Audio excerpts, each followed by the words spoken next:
Hi, it's Derek Carkner with Donner & Associates. Today I'm with Angela Kelleher at the Cuale Spay Neuter Clinics. Yes, see. And so we are, is this where the clinic is every... Yeah, so we're in a colonia called Infonavit, which is about a kilometer east of Macroplaza. And we're actually located here. The white building behind me is a police station for most of the week and most of the month. But for about 6 hours, first Sunday of the month, it becomes the Cuale Spay Neuter Clinic. And so tell us about that. You've recently taken it over, but you've worked with spay neuter clinics in town and pet rescue organizations and all sorts of stuff for many, many years. I got my dog kind of, well, not through you, but you helped me. So I've been in Vallarta for about 7 years now, and got involved with spay and neuter. Actually, this was my first spay and neuter clinic that I went to, and it's really a passion of mine. I think it's a great way to try and address some of our problems of overpopulation and rescue more at the root.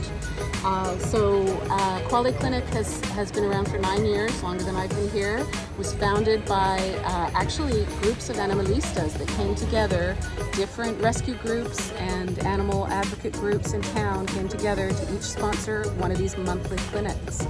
And then it evolved into kind of its own organization of Cuale, and Luz Wong from SPCA, Glenda and Stephen Bland were really the major original founders. But the founders have kind of moved on to other projects, and Glenda and Stephen are moving out of town, so I took over 3 months ago, and been doing a big push for fundraising and working with the existing team of volunteers, which is really what makes this clinic run.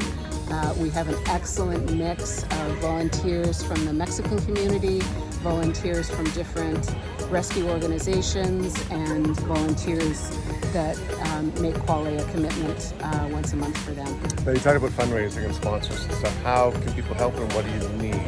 So what we need mostly is money. So our costs are very low. For less than $20 US, we can sterilize an animal of any size, a dog or a cat. That includes the large dogs, which use a lot of anesthesia, so it's a really good price. And then our post-op volunteers also trim the nails, clean the ears, check for ticks and fleas. We put a short-term 1 month flea and tick treatment on them. And we also try and talk to the owners and educate if there's a big flea or tick issue. We talk about things like keeping them inside, and if they can afford it, trying to get some medicine on them. So really we're looking for donations. We're able to issue tax receipts through our partner Paws and Claws, Puerto Vallarta. But you can look on our website or message me or the clinic itself, and I can give you more information.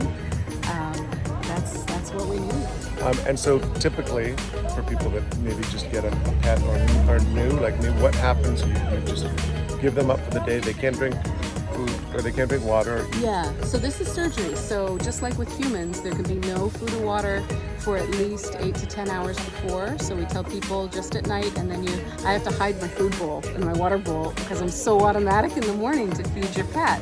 So hide that bowl, bring them into clinic.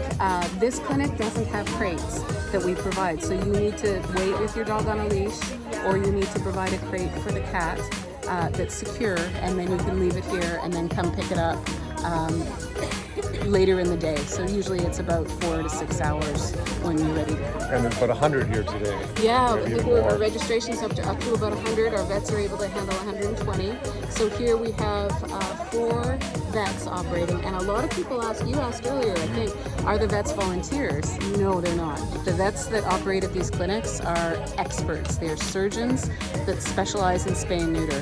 When we schedule operations, we often schedule 1 animal every 10 minutes for a vet. That's the average.